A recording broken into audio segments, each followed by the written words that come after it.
Alright, so how many turns are going this time? 4. No, Oh. 3 3 3 3/4 off exhaust. We're doing 3 3/4 off exhaust and 4 2 on and the 3. intake. No, we're just under 3 on the exhaust. Oh yeah, 2 3/4. Excuse me. Yeah. Probably 1, 2. probably a little more than that, but close. I did a little bit more. And then 3 turns, 4 turns. 4 turns. 4 turns on the intake will give us our 100 thou extra cam lift. 2, 3, 4. Can I lock these down now? No. Now you do our rotational checking. So bring it around 180 or 360 actually, but what's the valve opening right now? You already want to? You turn it that much already? Mm-hmm.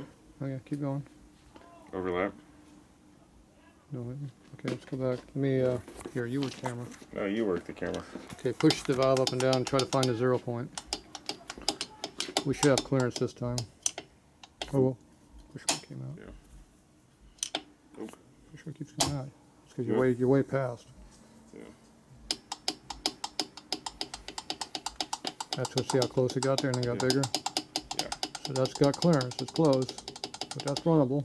Yeah. That's all we need. It's close. That's all we need. It's got 30. It's enough. Okay, now check the intake.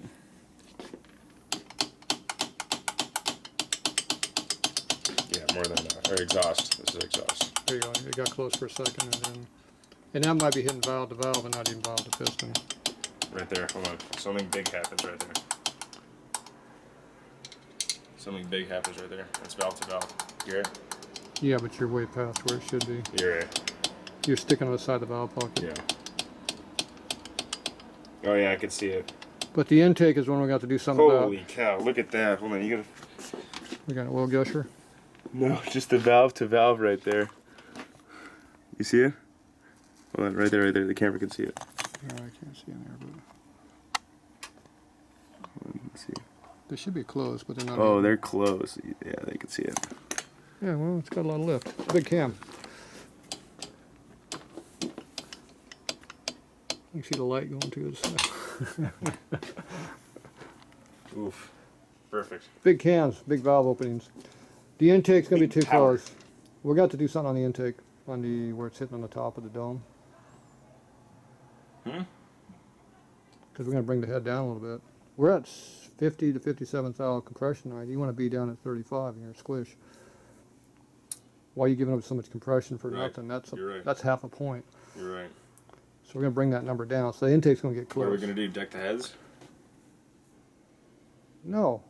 We have to come up with a plate for the bottom to get us rack Oh, height. okay, that works too. And you got to figure out what head gasket you're going to use. Oh, so we're just go lower on the. We'll go lower on the plate. Mm-hmm. Oh, okay. By 20 thou. You got to determine you want one gasket or 2 gaskets on the plate. 2. It's low. That's a hard call. If you glue the plate to the cylinder with 3 bonds, You're right. it's stuck. Yeah. It ain't coming off unless you pull it off. You're right. And you just need 1 gasket. Yeah, but then the thickness varies. Then you run a thicker plate. How would I be able to measure thickness though? I have to be really consistent. On what? The 3 bond? It's going to crush out to 0 when you tighten it down. Really? Yes. Okay. I don't see why I wouldn't just run a 30 thou or oh wow, it would be a 10 thou. We wouldn't even be able to run a plate if we cut down 30 thou or 20 thou to get rid of the. Those Right now it's spacers- going to be a 30 thou spacer with the 220s. Okay, those are 58, 59 thou. I know, but the base gaskets I got are 20. If we get 2 10s. Yeah, listen. This is 58. Right. The gasket's 20. Yeah, but they have 10s also. That's 78 thousandths total. I thought you were considering a 30 thou plus a 20 thou base gasket. You have a 20 thou gasket in here. Right. We have basically, let's call it 60 here. Okay. That's 80 thousandths you got to make up. Right. You can do it with a So 20 thou gasket and a 16th plate. Right. Or you can do 2 20s and do a 40 thou plate. Right. Or 2 10s. And a thicker plate. And a 60 thou plate. Right. Which would have a thicker plate. So, or you run just plate only and 1 gasket. Then you got a 60 thou plate and 120. Would it be? It'd probably be better to have a thicker plate, right? Or no? Doesn't really matter. They don't move anywhere. Okay. They're solid. It's just if you're going to deal with 2 gaskets. What It's a would be- compressible gasket. It's going to be a lot linear change in height. Why would it be compressible? Steel. These aren't paper gaskets. Aren't they got the dimples in them? The MLS dimpled gaskets, aren't they? Oh, you're right. See the dimples? You're right. I see it. So you got double compressibility that sticks up twice as much. So you lost your rubber. I need that for protection. Pretty thin.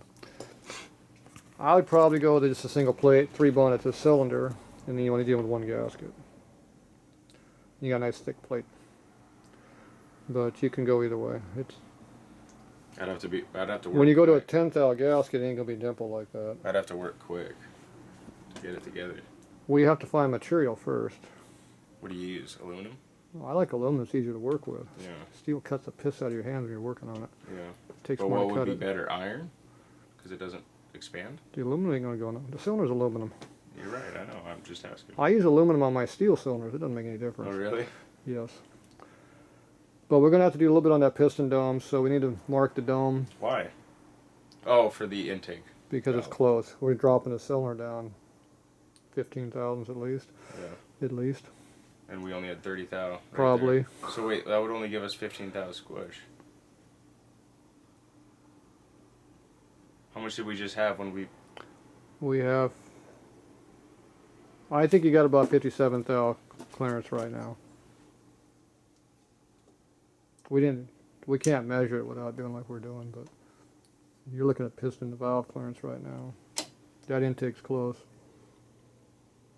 And we know it's a different valve angle, so it's only going to be a top of the pocket angle change, not the depth of the pocket, so it's not going to affect the dome height. But what is that right there? That's not 60 thou. No, it's only about 30, and we're going to lose Yeah. half of it. I know. We're going to have 15 thou squish? No, that's valve to piston valve to clearance. piston. Sorry. You're mixing up squish with piston clearance. Sorry. And that's only at 40. That's not even 30. If you go down to 35 clearance, like you were talking, that you're gonna lose 20. That's like barely... Yeah, we're gonna lose 20 thou. So whatever you want for, That's going to be like 5 thou clearance. whatever you want to do for thinner, we're gonna have to add at least that much out of that This motor's piston. going to explode. Well, it's just gonna help close the valve at high RPM. Is all it's gonna do. So it's fine. It's going to force close it? Force close it. Okay, that's How good. much? That speeds you up, right? Because it closes faster. That's how I do it on my Resets race the bike. cycle quicker. You run it till it hits, and you know you're getting close. All right. Yep. You're Same not way. getting close. You are there. You're there. Especially the piston ahead, same thing. When they just touch a little bit, you smooth out the head a little bit, and you're good to go. Perfect. Needs a couple thou more clearance in one little spot. Usually only hits in one little spot. So. Yeah. So should we try to tap it harder to make a witness mark, or what? No. No? Just run the motor up and down a little bit and tap it a little bit, and just don't stick it though. It will bend the valve. You can bend the valve by turning the motor over. Yeah, but not like pressing it like this with my thumb. No, not that, but if you catch it on a collar or on Yeah. a side of the thing, you can bend it. Or if the other valve catches the side of it and holds it up, the piston hits it, it'll bend it. I've done it. I've bent valves just by hand like that. Pop it off? Why Yep, isn't this- pair it apart. What, it wasn't tight? No, it is tight. It's just got this weird shoulder on it. Wait, It's a shoulder bolt. hold on a second. No, what is it? It's got a washer or something? I don't know. It's not my motor. Oh, it does have a washer. It's dumb. It's S&S. No, I don't think that washer's supposed to be there. Might not even have a mark on it. The other time we ran it into it, so it left the mark, but this time probably not gonna do it. But we know it's sitting on the top, but we just have to figure out what the angle is. And kiss it slightly. Just with a hammer. Yeah, that works. You can laugh, but it does work. Yeah, no, I know. Doesn't take much to leave a mark. You also bend the valve doing that. But if you're gonna have the hammer, it's open Just now. gonna hit it square. It's open now. It ain't hitting square, it's sitting on where it was sitting. Or, yeah. That's the thing. The valve ain't being hit square. That's why they bend at high RPM. It doesn't hit dead center. It hits on the side someplace. Puts a side load on it and a twisting load on it. Only an iron head is a 1-to-1 ratio. Really? And a knucklehead. They're 90 degree. Yep, 90 degree motor is 1-to-1. Piston and valve will go up. Oh, 90 fuck. degrees. That's not the motor I marked. Or that's not the side I marked. Ah, perfect. Does it leave a mark on it? Looks nice. I like that mark. Looks really good. Oh, so stupid. Okay, just bring that one around. You can mark it. Yeah. do a little tap tap with it. No, needing that. Because we know that it's going to hit. Where's the TD indicator? Shit. Rub.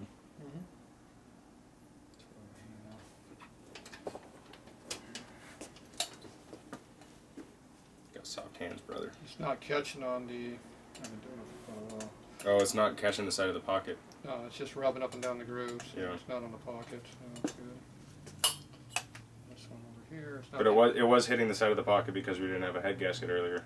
that, and we were doing it by hand past where it should have been. Yeah. But yeah, this is just rubbing up and down the pocket. It's nice and smooth contact.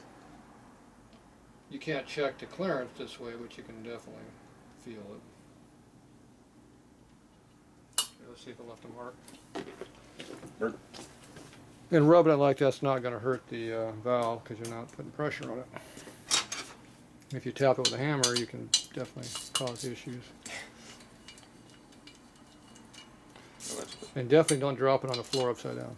Don't do that. No, that makes a hard hit. It'll put a hole in the floor. It'll hit your foot. Where's the hole? And there's one around here somewhere. That did not work. Oh, it did. I see it. Not gonna be much. I see it. It's right there. Literally, we do it by hand with a grinder, going back and forth. No, it's on the sides. Yeah, right there, a little bit in the center. No, not in the center. Well, it's this edge here. Yeah, but I'm trying to see how much it walked past, but not really. It's just that. It's just a point. So why don't we just round it? Well, you just take the die grinder and you drop it down a little bit and go back and forth like that. Oh, we're not going to use a mill? No. How are you gonna chuck it up? How are you gonna hold a piston? By hand. We're gonna put it in a vise and crush it. Yeah. Or you're gonna hold it by hand and hold it in the metal machine. Oh, but look at this one. This one hit the outer side, the outer edge. Unless it froze. No? You didn't mark it all the way down. Oh. Dumbass. No, it was up in the center too. It was doing the same thing. It was rubbing back and forth in the center. But we had a ton of clearance on that. This is the only place you're doing. So if you just dimple in about this far, going about that deep, like that, and we come back and check it. Okay. You can use a rotary burr on there. Now, how far out does the valve go? How far out does the valve mark Watch go? out. Does it go all the way out? I'll show you. Does it go all the way to the edge? If it is, we need your little Dremel that you were using. Looks like it goes out to right there. It goes right to the very corner. Okay. Yeah. Which makes sense. So bring your little Dremel. Okay. And you said. Because mine is a big Dremel. You should do that. Yeah, it'll be straight. It won't be curved. Okay. You hold at the angle of the cutter, your grinder, straight across, and you drop it down to the angle you want it to be, and you go back and forth. Okay. Literally, that's all you do.